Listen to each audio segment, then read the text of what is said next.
so good morning, good afternoon, or even good evening to some of you, depending on where you are. Welcome to this session. Thank you for joining us. This is the Building a Modern Data Historian for Industrial IoT session, sponsored by Influx Data. First off, it'd be great in the chat if you just tell us who you are, where you are. It's always nice to get a feel for who's joining us. While you do that, get settled in. I just got a bit of housekeeping to get out of the way first. So the session will be just shy of an hour, as usual. I'll be introducing the topic and the guest speaker, and obviously we'll be getting a lot of valuable insight from our expert today. But we will be leaving some time at the end for the most important people in the room, you, to ask all the questions that you have on this fascinating topic. And what I would like to ask you to do is to please post your questions in the Q&A function. Rather than the chat. It just makes my life easier. It makes it easier for us to see the questions, and it makes it more likely that yours will get answered. And as I said, I like an easy life, so it's much better for me if you just put them in the Q&A function. That would be great. We're also going to be running a quick poll during the session. It's only 3 questions, so our guest will be letting you know when those questions are going to come up. And then if we have time, then we're going to look at some of the results at the end as well. All right, just a very quick heads up. As I'm sure most of you know, IoT World runs a lot of these events throughout the year, and there's another 2 or 3 coming up before the end of the year. We've got Smart Buildings Day on September 27th, Cybersecurity Day on October 25th, and Manufacturing Supply Chain Day on December the 7th. And you can find all the details about those on the IoT World website. So that's the housekeeping out of the way. Time to focus on our session now. As I said, building a modern data historian for industrial IoT. The industrial world has a long history of modernizing their process controls in order to keep production running efficiently and safely, while at the same time minimizing downtime.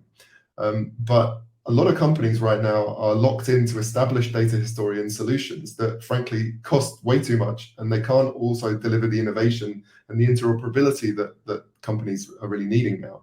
And so in this session, our guest speaker is going to be talking about that, examining what the existing solutions lack, and discussing how we can improve them with a modern data historian built on or alongside a time series platform. And so during this session, you're going to learn about the value of time series data in monitoring your sensors, machines, and plants, and how some companies are using time series solutions in their production-ready environments today. We always realize that you guys love real-life, real-world customer examples. So we're definitely going to be talking about that as well. And it's now time for me to introduce our very special guest. I'm delighted to say we're joined by Balaji Palani, who is Vice President of Product Marketing at Influx Data. Balaji oversees the company's product messaging and technical marketing, and he has an extensive background in monitoring, observability, and developer technologies, and bringing them to market, very importantly. He previously worked as Influx Data's Senior Director of Product Management, so he's also at heart a product guy. And before that, he held product management and engineering positions at BMC, HP, and Mercury as well. So welcome, Balaji. Thank you for joining us. Oh, thank you. Thank you, Hamish. Great to be here. Good morning, good afternoon, and evening, everyone. Super. It's great to Perfect. And then see everybody from all over the world. Yeah, absolutely. I think I saw we have people from over 140 countries here, so it's definitely a very international group. Exactly. So just before we start, a couple of words about me. I'm Hamish Mackenzie. I'm your moderator for this session. I'm based in Munich, Germany, and I help industrial software companies and all sorts of different technology companies in terms of releasing the invisible brakes on their growth when it comes to things like positioning, messaging, and lots of other aspects as well. I'm also a qualified executive coach using Marshall Goldsmith's stakeholder-centered coaching methodology. And I'm on LinkedIn. I'm pretty sure I'm the only Hamish Mackenzie in Munich on LinkedIn, so it shouldn't be too difficult to find me. If you want to chat with me, find out more about me, more about IoT World, then please do get in touch. Just a quick reminder, please get your questions into the Q&A function. Don't wait till the end. As soon as you think of something that you want to ask, get it in there, and that will make sure we get to as many as possible by the end of the session. All right, that's enough from me. I want to now hand over to Balaji, who's going to tell us all about this the data historian topic. Balaji, it's over to you. Thank you, Hamish. And as I said earlier, I'm super excited to be here. I know Hamish introduced me as part of a leader of the product management or product marketing team. I actually consider myself as product person through and through. Been with product for quite a while, nearly half my adult or more than half my adult career. And in that process, especially at Influx Data, I've been working with a lot of our customers as they evaluate our product, also implement that product, and also, give us feedback or give me feedback specifically as a product person. So all of these learnings today, what I'm going to talk about are just my learnings and working with these customers, and basically, especially industrial IoT customers, they're currently using a product called as Data Historian. I'm going to bring to the table about how you can use InfluxDB, which is a time series data platform, to perform kind of the same functions and make it better. With that said, I'm going to start with a simple statement here. Digital transformation at scale is the key to better optimization and higher output in the industrial IoT. Typically, you can think about my session today is all going to be about this, about digital transformation at scale. I put that modifier or qualifier there at the end because I think it's all about scale. It's all about the volume of data, the massive scaling, and the real-time nature of the data that comes in, and so on. Some of the examples I want to present here are, again, I've worked with each of these companies as they were trying to evaluate or even implement InfluxDB at their environment. Micron, I think today has about anywhere close to more than 100,000 metrics or devices, and they're collecting every second from all of their smart factories and try and do preventive maintenance or predictive maintenance. Tech, for example, is a mining company. They have more than 1 million, close to 2 million devices that actually, or sensors that actually send metrics pretty much every 5 seconds. PTC, actually, they built their ThingWorks platform on top of InfluxDB, and they have thousands of customers, again, sending in billions of metrics into InfluxDB. Schneider Electric is another industrial IoT company which has built their entire EcoStruxure platform and on top of InfluxDB as well. All of their internal solar or other industrial IoT internal customers use actually InfluxDB to provide their IoT platform, to run their IoT platform in Azure.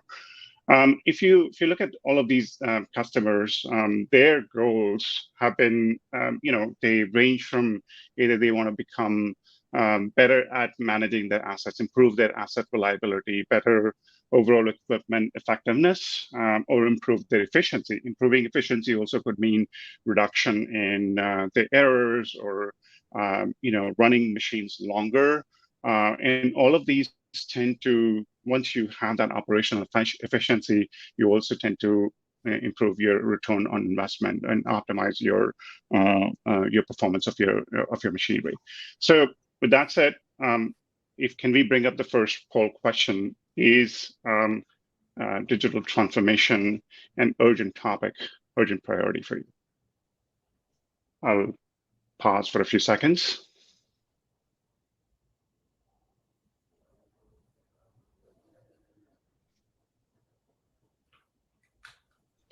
So I think, thank you for the response there. I think what I want to say is when you think about digital transformation, you'll be thinking, hey, what does that have to do with kind of time series data?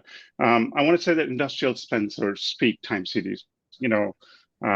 These industrial equipment that we have thousands and many different sensors which actually emit data every second, every 5 seconds, and these data can be collected. These data, if you think about time series, they have a very distinct nature. It's really different than other data sets. It has a time-based component in it, so it is time-stamped and it's emitting data pretty much every 5 seconds, every second, or every minute, depending on what you're looking for. And these could be temperature, pressure, all of those things. And they actually come on in high volumes, especially if you think about a windmill or a solar farm, a single machine or device can really literally send in thousands and tens of thousands of metrics per second.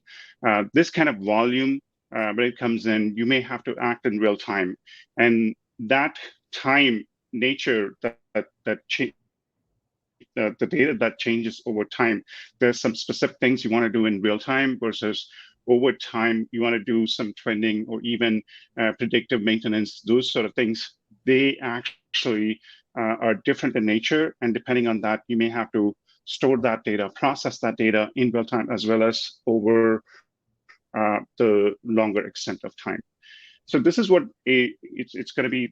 Most of my talk is going to be about industrial IoT. Some of the use cases are, again, working with many customers. They are doing something very simple like, hey, I'm just going to do monitor and analytics using Grafana, maybe visualization using Grafana.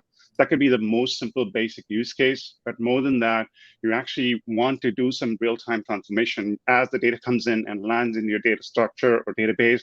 You want to transform that data, the raw data, into something very specific, and also maybe alert in time, be real-time analytics. Even further, you may want to do predictive maintenance. Predictive maintenance is basically taking all that data over time, predict when you, and ensure you can proactively replace them or proactively fix them so that your equipment has longevity. You can improve the overall effectiveness of that equipment, or you can improve the reliability, improve the output, and so on. What we're talking about in these use cases are many thousands of sensors, 100,000 plus. I mean, every customer I've worked with have pretty much that volume of sensors that generates close to 1 billion or more data points. And these come in 1 to 5 second frequency. So it's a large amount of volume of data. And there's billions of device tags. Again, these are large machinery, but these have sensors all across the places that you have to collect and then bring it in and then act in real time. And all of these other use cases that you see here. I want to break up the second poll question.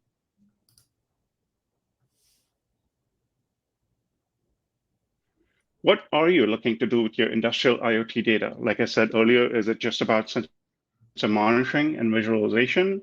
Is it about real-time analytics? Is it predictive maintenance or other advanced analytics that you want to run on top of it? All of the above.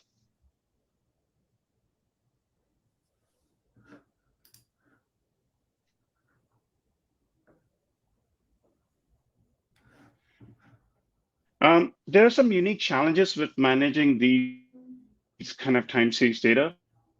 Again, as I mentioned earlier, it's time all of that data has to be collected. It's not just collected. If it just was about the data comes in and you store it, okay, maybe you can to really store that data. But as the data comes in, you actually have to take action in real time. You may have to detect, maybe run some anomaly detection algorithms. Maybe as soon as something comes in and there's a threshold that is breached, you may have to alert something or trigger another set of automation. All of these means that you have to do real-time action. And another thing unique about these kind of data is, especially time series data, in order to make it faster, you kind of have a timestamp. You have the values that change over time, but you also have a whole bunch of tags. These tags add context. These could be location information. It could be where's the sensor, what type of sensor, what's the ID of that sensor. All of those data set that comes in, they could end up being stored, having a great number of indexes. What I mean by that is if you have like a billion, like more than 1 million device, and all of that have different IDs and different kind of combination of values that can come in, it makes it really hard to store, access that data, process that data, and so on. We call this data cardinality. Typically, that's what you would end up in a large time series database, or even in an ordinary database. You end up having problems because not only the scale, but in order to access some of these data, you end up having to either sort out having multiple instances of them, or really having to process them as it comes in, and having to slow down. Data access becomes a problem, data transformation becomes a problem, and so on. All of these, most tools, including data historians, I want to say data historians, but you could use any other database, simply cannot handle these challenges. And why is that? Legacy data historians, again, they are purpose built for certain things. They have rich UI. You can collect data. You can actually go look at it.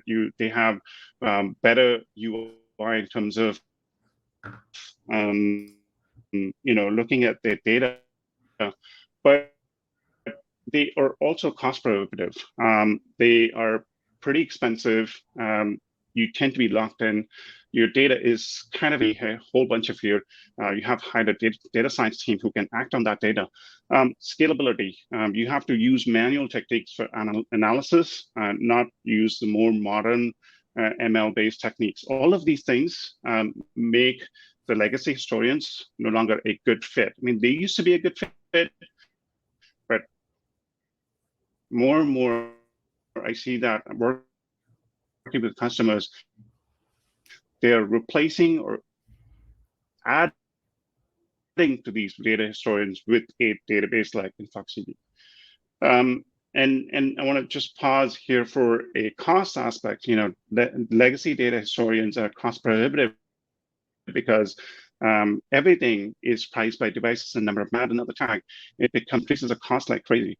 I've worked with many customers who I don't get the benefits and I'm spending so much. So let me see if I can see some other technologies to replace this or even add to this. And this is where we are better. If we are uniquely equipped for time series data, InfluxDB is designed for scale. It can handle many, many millions of metrics coming in per second. How do we do it? We actually don't prioritize for consistency. We don't say, hey, data comes in and I'm going to be first trying to make it consistent across all my replicas. We have, even if you have 100,000 writers writing at the same time, we're non-blocking. We allow you to write, and then we also allow you to read at the same time. The technology, the architecture that we have built is really for helping out those kind of non-blockingness, read and write availability being prioritized. We also have a whole bunch of data lifecycle management built in.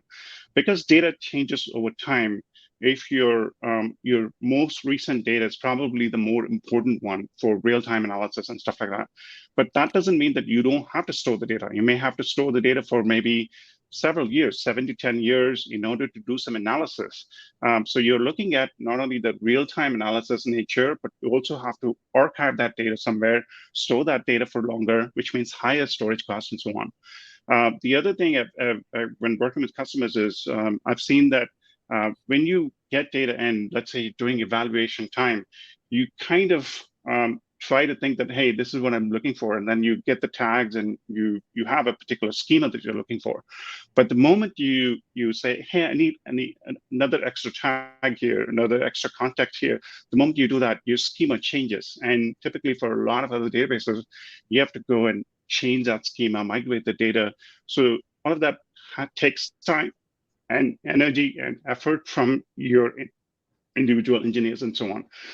We, on the other hand, we are schema on, right? Meaning you don't have to predefine your schema. You can get the data in. So there's a lot of things that's built into InfluxDB. Another thing I want to also mention is data arrival. Data as they arrive, sometimes especially in remote sites, you don't have connectivity. Your data gets stored locally, and then after weeks, perhaps you're sending that data. So that late arriving data has to be handled differently. But with InfluxDB, it's all automatic.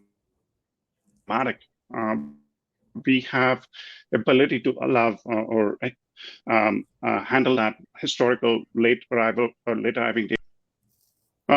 So we talked about billions of data points per second. Data cardinality, again, is unlimited. There is no limit. The way we have architected is we can access any data using the catalog. We have a catalog inbuilt, and it's just optimized to locate your data without any indexing because the catalog is the index. But other than the index, it's also when the data arrives, we shard it by time. We also sort it in the order. So there's a lot of the optimization that we do automatically as data comes in. We don't do it after the fact. We do it as data comes in, it's just done as part of that compaction strategy. So this makes it really this provides the ability to handle any amount of cardinality that you can throw at InfluxDB. We also recently introduced InfluxDB 3.0. Pretty recently, we launched it earlier this year in serverless cloud. In January, just a couple of months ago, we launched it as a cloud dedicated. What's InfluxDB 3 is we found that the columnar nature is better for analytical purposes. Like if your data is coming in, you want to analyze that data in real time. So we are choosing columnar database, and as data lands, it actually lands, and we keep that in memory. So what that does is, before even storing that to disk, it's available in memory and available for queries. So if you're looking for, hey, what's the last data point that comes in? As soon as data comes in, it's queryable. So your queries, all of that happens in real time. It's sub-second latency, especially for the near, like if you're looking for last 5 minutes, last minute, last 15 minutes. If you're looking for maybe 24 hours and so on, it's still, it's going to be not in memory, but that's where we use persistence on low-cost object storage. And object store is like AWS S3 or Azure Blob Storage. These are very, very cheap storage as compared to SSD or solid-state devices. Solid-state devices are pretty expensive, 3 to 5x. But we automatically take that data, retain it as Apache Parquet into an S3 that makes it store. You can store it forever. You can store it for 10 years, but not pay that same dollars as you would store it in an SSD. So that's very advantageous, very beneficial for customers. And we talk about unlimited cardinality as well. So what is InfluxDB? It can be run on cloud as well as on premise. We have made it available on cloud serverless and cloud dedicated. Again, can run in AWS, Google Cloud, Azure, but we are also working through release it as clustered. We have an existing InfluxDB 1.x enterprise if you really want to use it today. But 3.0, the benefits of in-memory, hot tier, cold storage, all of that will be available as clustered in maybe a couple months. End of August is when we are deciding. If you have a need for that, talk to us and we'll give you early access to that. We're also talking about Edge. Edge is a single node InfluxDB, which can be deployed at the edge. For example, you need high fidelity data. I'm going to talk about Edge even further, but you need high fidelity data at the edge and summarized data in the cloud. All of that optionality is provided by InfluxDB. So let's talk a little bit about the digital twin setup. How do we accomplish this digital transformation, right? So if you're looking for that, you can think about this as a very high-level blueprint. Again, if you're looking for more details, we can help you through this entire process. But to start with, let's say you have an industrial factory with all the machineries on the left. Definitely, you're going to install some sensors. They're going to get that data out as a SCADA form or MES or ERP, those kind of systems. But guess what? All of those, they talk a certain protocol, either OPC UA or MQTT. And we have this wonderful data collector called Telegraph, which has more than 300 plus plugins, including OPC UA. Or maybe your data is collected in an Kafka or maybe something IoT, AWS IoT Core or something like that. All of that is supported by this Telegraph. Telegraph is a great data collector. It can be installed. It really occupies very minimal space, and it can collect that data. Telegraph acts as your data collector. You can send it to, again, this is a blueprint if you are going to use an edge and then cloud. But suppose you have internet connectivity throughout. You don't have to worry about edge. You can use Telegraph to send data directly to cloud. Again, InfluxDB Cloud means it's available in cloud, always on, managed by us. You can use pretty similar for cloud collection, like data collection, data storage. You can visualize it. You can downsample it. You can run your machine learning and analytics on it. Or maybe if you, let's say if you are in a remote location which doesn't have clear internet connectivity, there are many examples. We recently also worked with a satellite launch company. Again, they are in space, and the satellite comes around the Earth. It only has like 45 minutes connectivity, and before it goes on the other side and then loses that connectivity. So it actually uses InflectDB at that edge in that 45 minutes, send all that data into, not all, but summary of that data into cloud. And so that is also a possibility. Or maybe you can think about edge as a single node. Again, it has all the capabilities of InflectDB, so you can collect, transform. You can also set up replication streams, say, hey, send everything to cloud, or you don't want to do that. Maybe there's a lot of data at the edge. You want to keep it because you have your field technicians or OT engineers. You want to look at it in high fidelity, but you just want to send summary. You can do that. You can replicate and just the summary. You can say, create hourly summaries, put it in this bucket, and just replicate this bucket to the other bucket in cloud. So the other benefit about replication is, suppose you lose connectivity, the edge will keep it and establish connectivity and then send it automatically. All of these benefits is available to you if you want to set this up in this manner. A quick poll question number 3.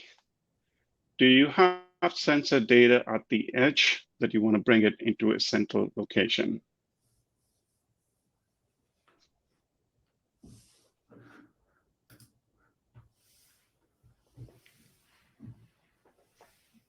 We have some of my water.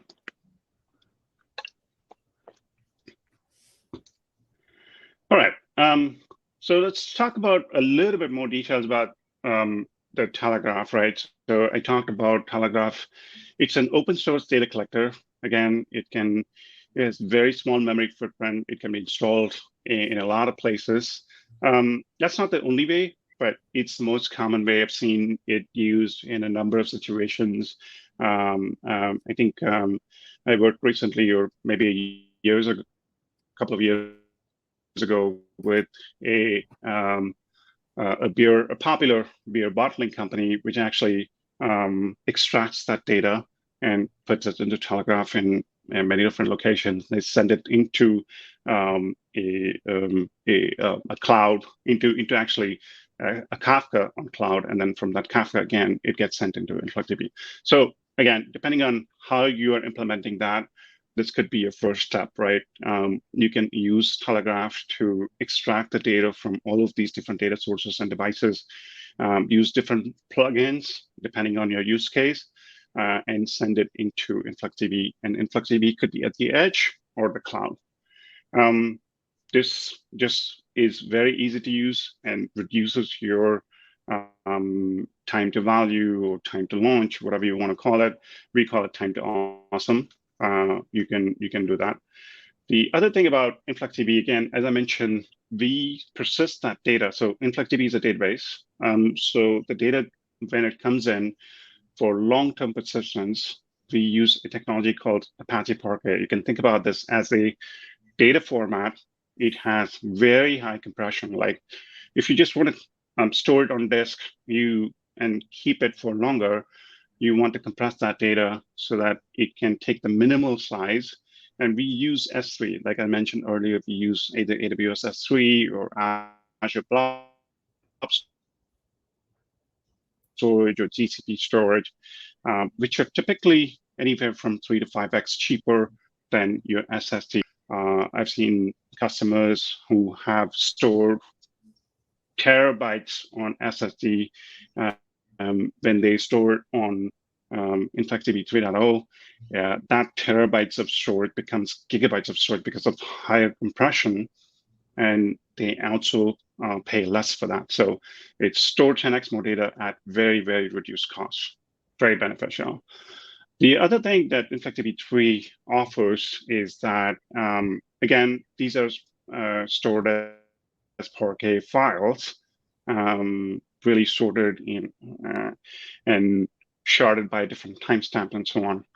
Apache Parquet is an open data standard. and it enables interoperability. You can take, if you talk to a data engineer, or if you are a data engineer, you would love this because you can do pandas, or you can do any of those machine learning tools, including Databricks or Snowflake. You can actually work with Parquet. You can, and the way this works is you don't have to copy this data, right? So it's available in S3, and the way we typically like to do is do a read-only, meaning zero copy. You don't copy this data, but it's available to you as if you can access them and use it in your machine learning and advanced analytics tasks and tools. And then you can push your data back into InfluxDB, if that's what your use case is, through the front end. Let's talk a little bit about the real-time edge. Again, this is something which is very advantageous, especially if you have a remote location with not a lot of connectivity possible and so on. We call this feature edge data replication. Again, if you use a single node kind of InfluxDB at the edge, you can set it up. You can set up a replication stream such that it will securely replicate all of that data. Or if you don't want to do that because of network connectivity, or maybe you don't want high fidelity data, you can just replicate the summary data into cloud. Very, very useful. So at the edge, it's high fidelity. So you can also do like data separation. Not everybody can look at it, just your field technicians. And in cloud, again, it's very secure, but only the summary data, so you can use it for a variety of advanced analytics trending and so on. An example I want to bring up is, again, PTC. We've been working with them. They're a great partner. They built their PTC ThingWorks on top of InfluxDB, and they have literally onboarded thousands of customers. They started with very, like they themselves, they were using legacy historian before with 30,000 data points per second. And this was 4 years ago. We worked with them, and we instantly they had higher granularity, like they were collecting with much less kind of granularity. Once they moved into InfluxDB, they were able to go from minutes to 5 seconds to a second, generate a lot of data points. So with scale, with collection, with data processing, they are now having rolling out InfluxDB to whole entire suite of ThingWorks platform and working with us. You can also do this if this is something that you are interested to do. You can also do this, and this is kind of a very high-level blueprint. Again, this is a repeat slide from earlier, but just want to show that you have Telegraph, InfluxDB Edge, and Cloud, and some of the business benefits that you could. These are actual customers, or some of the things that we saw in our lab. You can reduce time to insights by at least 50%, store more data, reduce your storage costs, better performance, and really add that scale to your digital transformation. I think this was my last slide. Again, I wanted to give you that quick overview. I'm happy to take any questions. Finish. Brilliant. Thank you very much for that, Balaji. Loads and loads of data in there. Just going back to your last slide, just to kick things off. So you mentioned some of the business benefits there. Are you seeing, which of those would you say are the main drivers for people investing in this? Which are the most important? Yeah, I think I want to say that the performance and scale, especially if you're looking for, hey, I need to do real-time and predictive maintenance, you need a platform that can handle that data at scale in real time, and that's what I would say InfluxDB is built for. Right. Okay. So we've got some questions coming in from the audience, of course. I've also got a couple more that I wanted to ask. I wondered, Paul, would it be possible to see, could we just go quickly through the poll results and see what people have said there? Could we bring up the results from the first question, Paul?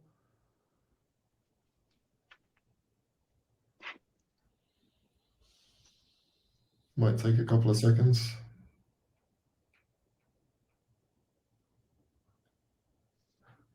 There we go. So is digital transformation, digital twin an urgent priority? So 70% of people are saying yes. Is that fit with your expectation, Balaji? It is, and it is very much in our expectation. And this is also great to see the validation. I do want to say that, again, digital transformation is not new, right? Several of the customers have been doing this for some time. Yeah. But if you want to do this right at scale, then you'd have to look for the right technology.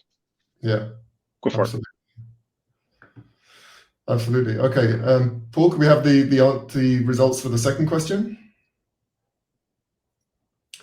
So, well, so most people are saying all of the above.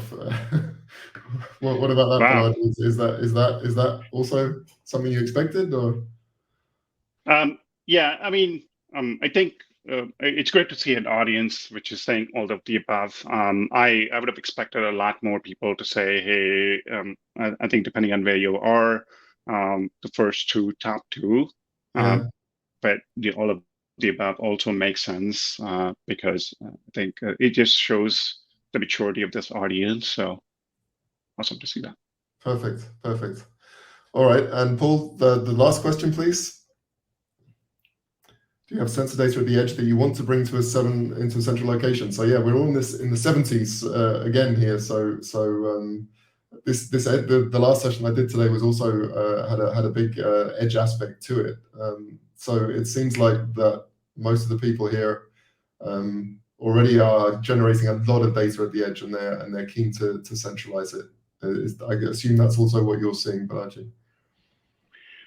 Yes, I recently presented at Microsoft Build, and I didn't ask exactly the same poll question, but in talking to several people there in the booth, this was pretty similar. I think Edge is something that is becoming more smarter, and which means that you have more intelligence at the edge, and this is not surprising. Okay. Perfect. All right. So yeah, that's definitely been interesting to see what the audience are thinking about those issues. Now I think it's time to jump into some questions. So we have one which is also a perfect segue now because they're also talking about the edge. So a question from Ramaya. Due to technology evolution, data reaching from edge devices and other sources is obviously going to be huge, and we've seen that. In fact, there's going to be way more data coming from the edge than the cloud. What quality checks and data filters need to be kind of activated, I guess, in order to improve the quality of data before historization? Can you repeat that? I missed the last Yeah, part. so the quality checks, so quality checks and data filters that need to be in place to improve data quality before you establish the historian. Yeah, so I think it's a good question. The benefit of using InfluxDB at the edge is you can actually get all of the data into InfluxDB at the edge and institute quality checks after the fact. Like if your edge is really powerful, then you can also so we call them tasks that can either be used for transformation of the data, or you can also use it for quality checks. For example, if data comes in and you don't want to include that in your overall thing, you can exclude that data as part of your. And I think I didn't mention we do support SQL and InfluxQL as query languages, so you can use both of these or any of these to query that data, look for those checks, and exclude that data or even transform that data if you want to be more thorough about how you're using your edge data. This goes same for the cloud as well, by the way. Okay. All right. I hope that's answered your question, Ramaya. Then we have a question from Mardianas Duinanto. In order to obtain data historian management optimization, what would be more effective when you're implementing that? A macro micro or a micro macro approach to management? I would see. I would think it's a macro, macro approach, because of the fact that, again, if your data is there in the data historian or InfluxDB here at the edge, you have to have that um, uh, data granularity, which is huge, and then you can send it to cloud, which is more a macro view of that data, a summary of that data in the cloud. I don't know if that's the context of that question, but I'm assuming that is. But if not, I ask for your forgiveness and see if you want to ask the question again differently. Yeah. So if that's not exactly what you wanted to know, Mardianis, then please just put a clarification in there, and we can come back to that topic in a minute. Okay, then we have a question from Javier Martin. So he says, we currently have our own machine learning models. Could they be included in InfluxDB, or would we have to create them from scratch again? So he says the idea would be to include it as a processing black box within InfluxDB. Yeah, so you can think about InfluxDB. It's a great question, by the way. Well, a lot of people ask that question. So you can think about InfluxDB as a data platform. So we store that data, and we have processing that has low-level processing. So you can do all of the math functions, and there's a lot of functions that's available. What you don't have is we can't process your machine learning models on top of InfluxDB directly. But here's the benefit of it. Remember, I talked about data democratization and the data sharing. So you can actually share your data in a read-only format, delta sharing, and so on. You can put your machine learning models wherever it is, just access that data, and either do the machine learning process, or even if you want to put that predictive data back into InfluxDB, you use the front end. So InfluxDB is not a machine learning processing platform, but a more data processing platform. It gives you the Lego building blocks, and it does operate well with your other machine learning tools if you have it outside. So you're not going to rewrite your machine learning model, but you may have to do the integration differently. Okay, understood. And he actually said afterwards, perhaps Parquet is the solution. Is there a way that Parquet would contribute there? Yes. So Parquet, that's what I mean. So the data Parquet is available for you to read into all of your machine learning tools and analytical tools. Okay, great. That seems to have answered the question. So he's already said thank you. So thanks very much for that one. All right. Okay, we have, well, I think it's several questions in one, actually, from Lucas Schultz. So I will take them one by one. So the first thing he asks is, a part of working with ThingWorx as a persistency provider, do you have a direct benchmark on price per data in Cloud SQL versus Influx? We have benchmarks that we are currently running against the 3.0 version, which is fairly new. And we're going to be publishing them pretty soon, maybe in the next few weeks. We should see them being available. The first benchmark will compare the 3.0 version versus the older 1.x releases. We want to show them, actually, we are seeing 10x, sometimes 50x better storage, ingest performance. Queries are sometimes up to 5, sometimes 10, sometimes it is equivalent. So we want to publish that detailed benchmarks against 1.x open source and 1.x line pretty shortly, like in a couple of weeks or maybe up to 4 weeks.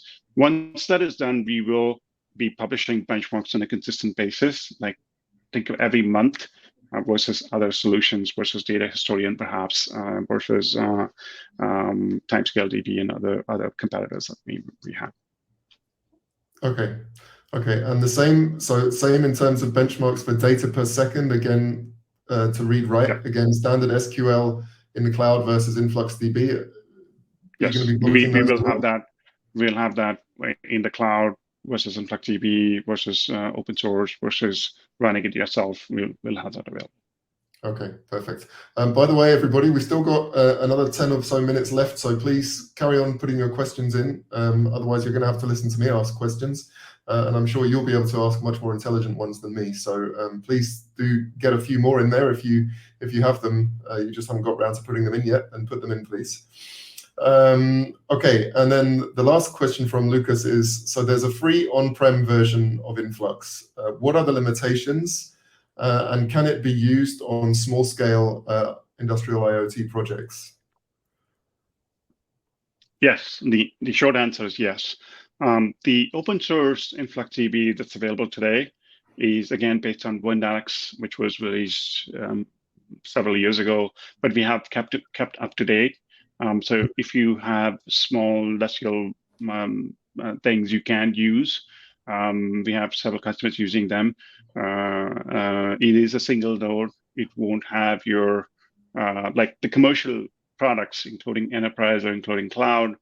They have a lot more benefits. Cloud basically benefit as we manage them for you. We keep them up to date, availability, performance, reliability, all of those things. Enterprise, the difference is security, HA, your data is replicated or back, and all of those things are available in enterprise. So, but for your question, if you're looking to use it for your own hobby projects, we have close to 800,000 active instances. We just hit a billion number on our Docker downloads. So there are a lot of people using InfluxDB. Go for it. Wow. Okay. Yeah, that's a lot. That's a lot.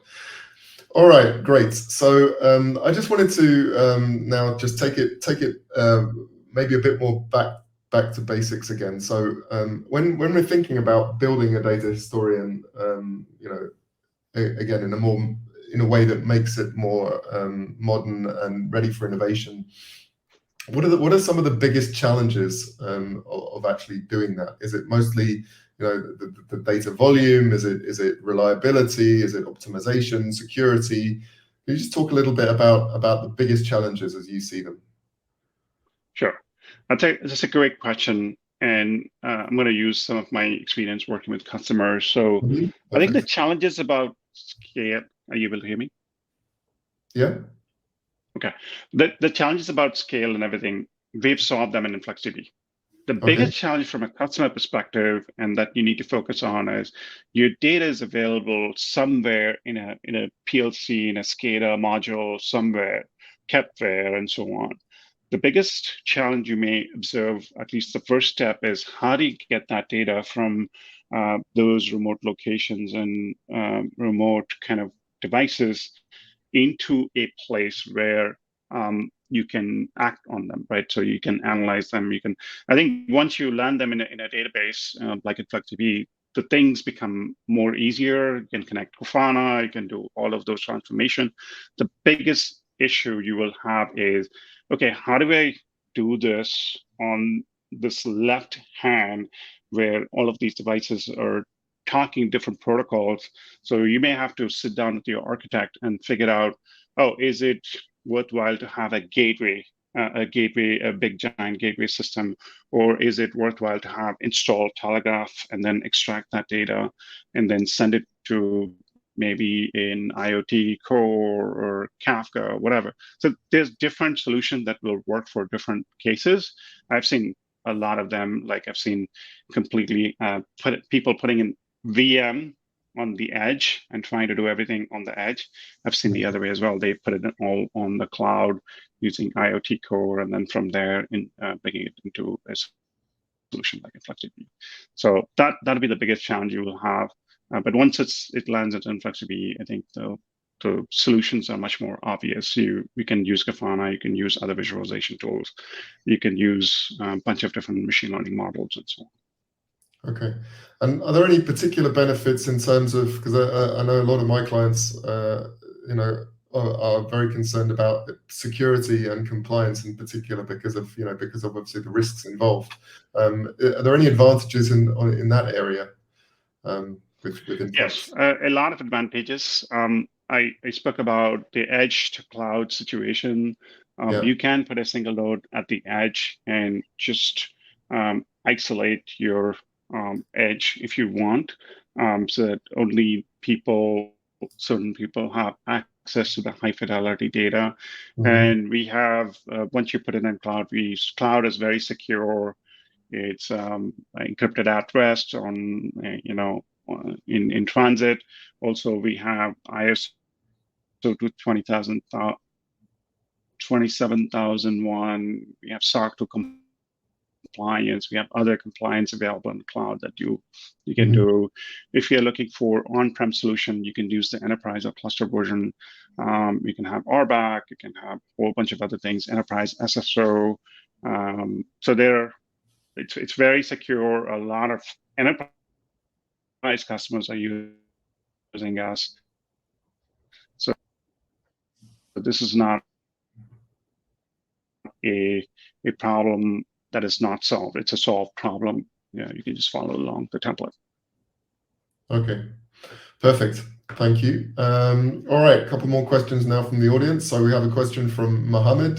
This is, I'm not sure whether there's going to be a good answer to this, but we'll see. So he says he's heard about new technologies which use the DNA memory of humans to create memory for data. Is that going to solve the problem of data storage from your perspective? I hope it does. I really hope. I think the potential is enormous. Yeah.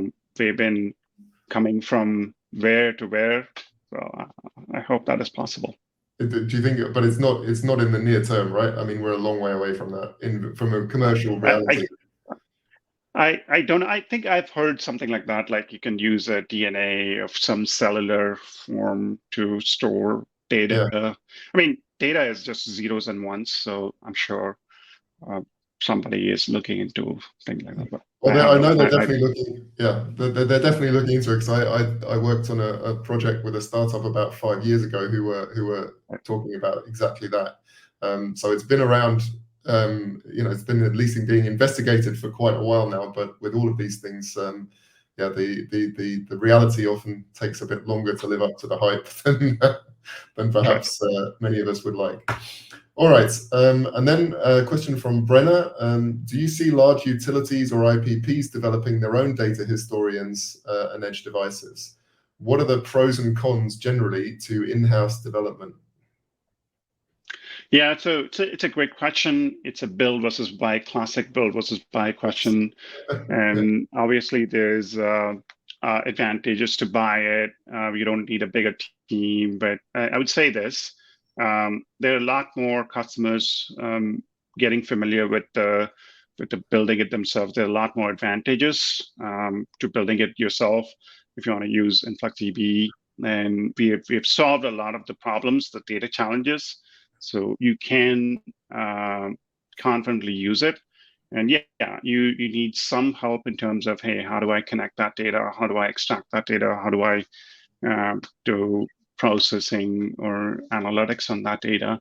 So, but if you see that there are benefits to that, I would definitely go for in-house development using a solution like InfluxDB. Okay, good. All right, so we've got a few minutes left, guys. If you do have any more questions, then you need to get them in very, very quickly. Otherwise, we're going to run out of time. From my perspective, I just wanted to wrap it up with a final question from my side. Obviously, we've covered a lot of ground and a lot of information in there, some great insights. But I always like to try and finish these things off by getting practical. So let's say, okay, we're in a situation, we realize that our solution is not performing anymore, or maybe, we don't really have a coherent solution. Where do you start? Where do you get started with building a modern, innovation-ready data historian? Yeah, I would just say keep InfluxDB in mind. Go to influxdata.com. Maybe sign up for an account. There is a free tier that allows you to just use InfluxDB very minimal. Or somebody mentioned open source. Download an open source and try to collect that data and try to use it at a very small scale, and that'll be your starting point. Okay, Perfect. All right. So thank you very much for that. I don't think we see any more questions coming in right now. So I guess we can give everybody a couple more minutes to, to take a quick comfort break before the start of the next session. I would just like to say thank you very much to you, Balaji, for your presentation, for all your insights. I've certainly learned a lot, and I'm sure our audience have as well. And thank you also, of course, to Influx Data for sponsoring the session. If companies like yours didn't do that, then we wouldn't be able to put on these events, and we wouldn't be able to, to provide so much insight and so much great value to everybody who takes the time to come and see us and experience these events with us. So thank you again. Thanks to all our attendees and all your great questions. It's now time to move into the next session, which I'm really looking forward to. It's harnessing AI, IoT, and green tech for clean energy solutions, which is obviously a huge topic. And this one is sponsored by EMQ and our very own IoT World. So thank you again for attending. Enjoy the rest of the event and have a great rest of your day. Thank you. Thanks Thank you, everyone. My pleasure.